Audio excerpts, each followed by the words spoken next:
Hello, Elven Warriors. I was trying to decide what I wanted to make, and I was flipping back and forth between Wednesday Addams and Spider Gwen from Spider-Verse, and I kind of ended up making both, and neither at the same time. I'm going to use the drawing I made as the reference for the sculpture. So while using the drawing as reference, I line up the armature wire with the parts that they need to be at, and I bend them into place so that they will be the proper length.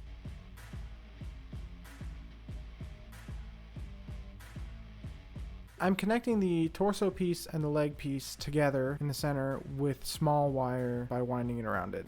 I decided what pose I wanted the statue in and began bending limbs into position.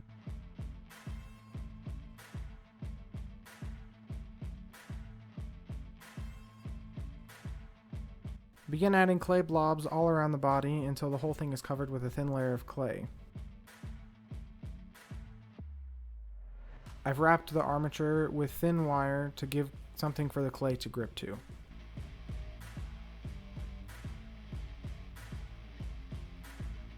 After it's all been wrapped with clay, I bake it in the oven to solidify the clay into place. I add tiny blobs of clay to the size of the arm to begin adding the muscles in the places where muscles would be.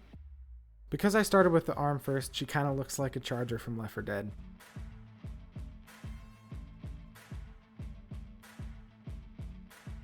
Begin adding clay to all the places where the muscles and bones are, such as hips and rib bones.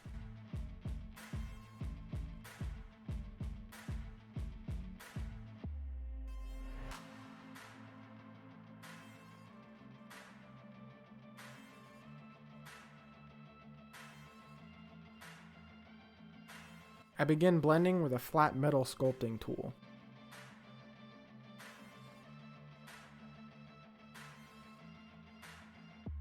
And then I use a scraping tool to carve away excess clay.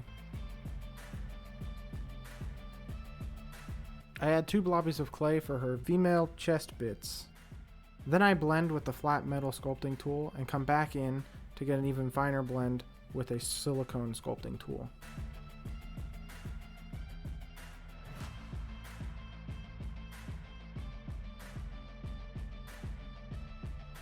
Two thick snakes of clay get stuck side by side for the back muscles, and then I blend with a silicone sculpting tool.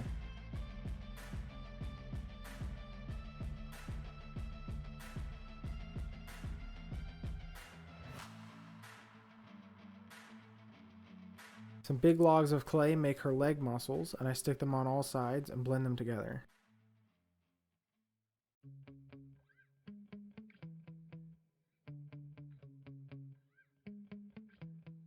Two blobs of clay make her booty muscles. Then I use a large ball stylus to blend the booty muscle into the rest of the body.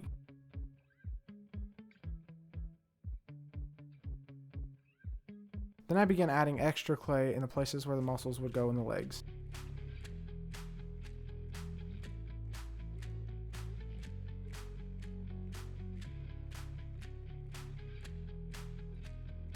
The process for the calf muscles is very similar to the rest of the leg. I just add clay and blend it in as needed.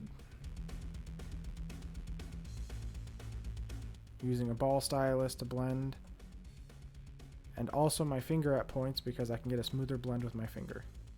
I also add a kneecap by adding a blob of clay and blending it into the rest of the leg.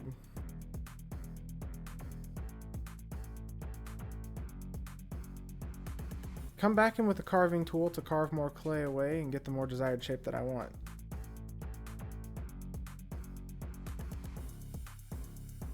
I add the opposite shoulder because I didn't film making the shoulder on the previous arm. When I added the armature wire for the neck, really should have bent it into place because later on it causes issues and she ends up looking at the ground instead of forward like I wanted her to. I add a clay log for the neck, and then I use my palette knife to cut the neck to a proper height. The head is a big orb of clay. I blend the neck into the body. I then begin to carve clay away from the head to get it the proper shape I want.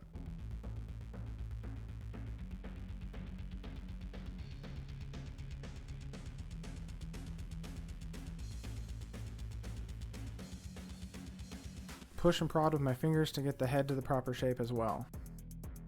I use a smaller ball stylus to blend the head into the neck.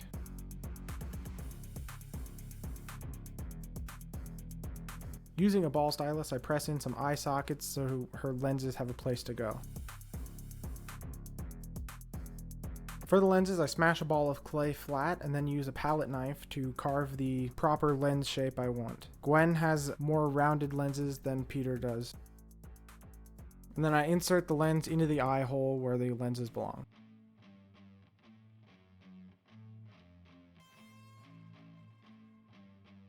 Wednesday in the Netflix show wears large goth boots. The process for the boots starts by carving large tongues of clay and applying them to the front of her shins. Clay sheets get wrapped around the calves to make the boot's leg part.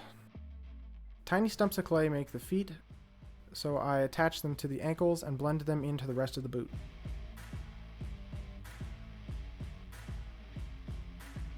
I then use my carving tool to carve away clay to make it more of a boot-like shape.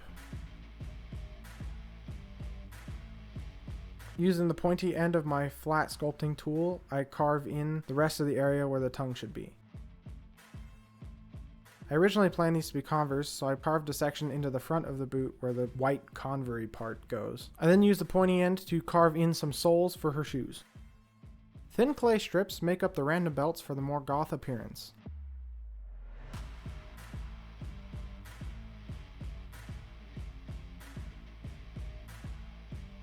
Using a needle tool, I begin to stab in eyelets for the lack of shoestrings that she has. I begin to place wire inside of Cos clay so that I have a bendy piece of clay for her braids. I use one of my sculpting tools that has a flat edge on it to begin to press in the braid shape. Using a needle tool, I begin to carve in the little hair strand-like detail into the braids. Little wormy guys get stuck to the end of her hair braids to make the hair that dangles at the end of a braid, the hair phalanges.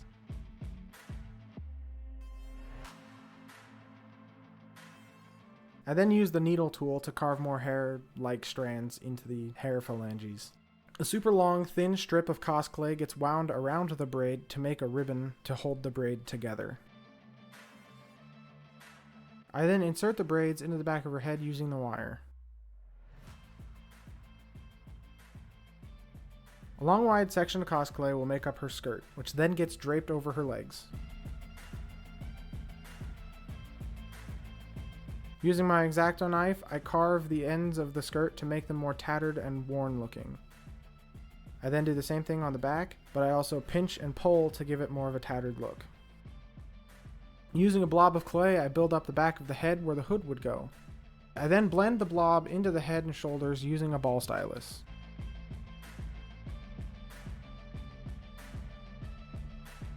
Two flat squares of clay get draped over her head, overlapped and blended together to make the overhang of the hood.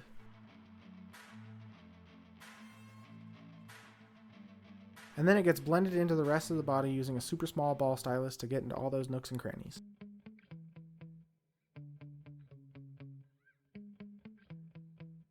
A flat square of clay gets blended into the wrist stump to make the beginnings of the hand.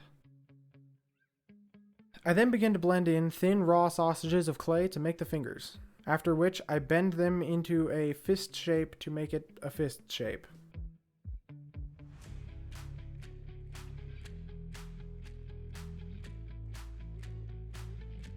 The other method I used to make the hand was I pre-baked a bunch of fingers and inserted them into the hand using tweezers.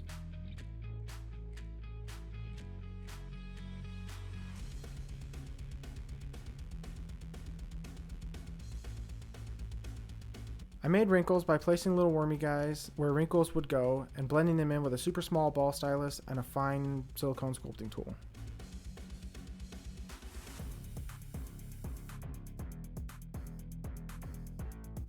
I was gifted an airbrush recently and this is my first time getting to use it. Luckily, her color scheme is mostly white, so this will cover about 80% of the paintwork.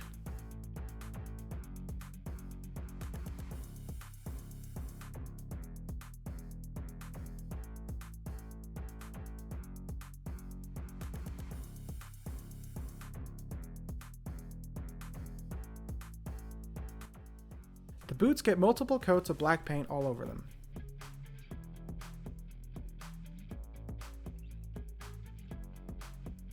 Her skirt also gets several coats of black paint.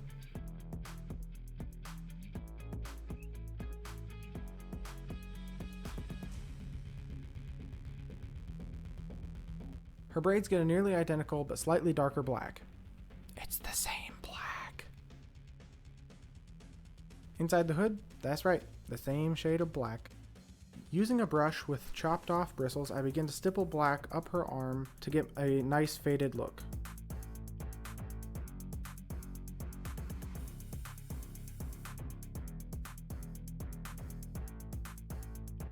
The same stippling is used to get a nice fade up the legs, although I could have got a nicer fade had I used my airbrush, but I chickened out at the last minute because I was worried about ruining the project.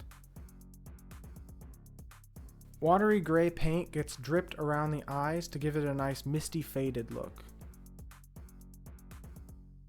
I then go back in with a brush with long bristles, loaded up with very little black paint to then stipple around the eyes to give it a nice eyeshadowy look. Using a superfine brush, I begin to paint black webbing all over her body in random places. I have very shaky hands, so this part was a bit of a pain. Luckily the web was supposed to look choppy and tattered, so my shaky hands didn't really mess things up too bad.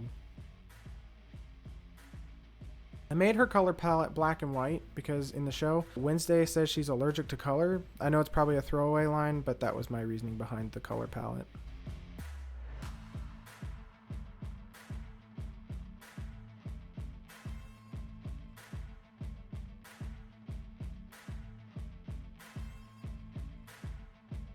Not knowing what to do with the back, I put webs arched over her shoulders to make the back look less empty.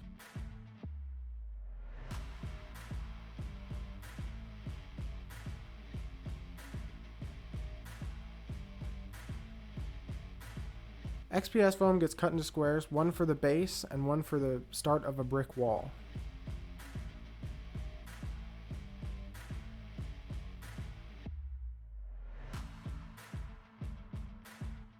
I used the old rock for texture technique, and it worked pretty well, except for when I hit myself in the finger. That hurt. For the start of the bricks, I measure every ½ inch for the height of the bricks, and then I go in with a ball stylus and mark where I want the bricks to be. After marking where I want the bricks to be, I use a ruler and a small ball stylus to make a straight line all the way across where I want the bricks. And then use a larger ball stylus to deepen the lines where the bricks are going to go. And then for the brick width, I mark every inch so that the bricks are wider. Every inch, but this time in between the places where the bricks went previously, to give it an offset brick look. I then use the handy dandy rock technique to add texture to the wall. This time I tried rolling the rock for extra effect. I don't know if it did anything.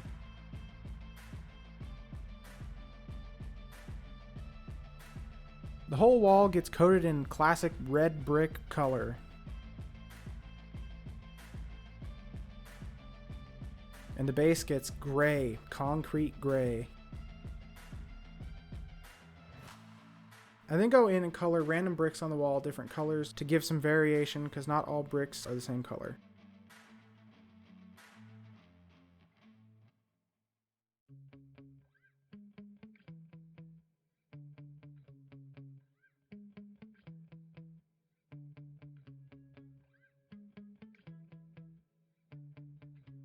I then go in with my fine brush and white to mark out the mortar lines.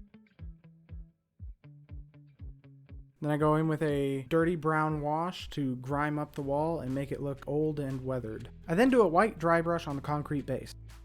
I also do a white dry brush on the brick wall to bring out the high points. I then go around the edges of the base with a black paint to unify the whole look. While off camera, I added moss and graffiti to the wall. Now all that's left is to glue Wednesday down and move on to the reveals.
If you enjoyed the video, don't forget to like and subscribe. It means a lot.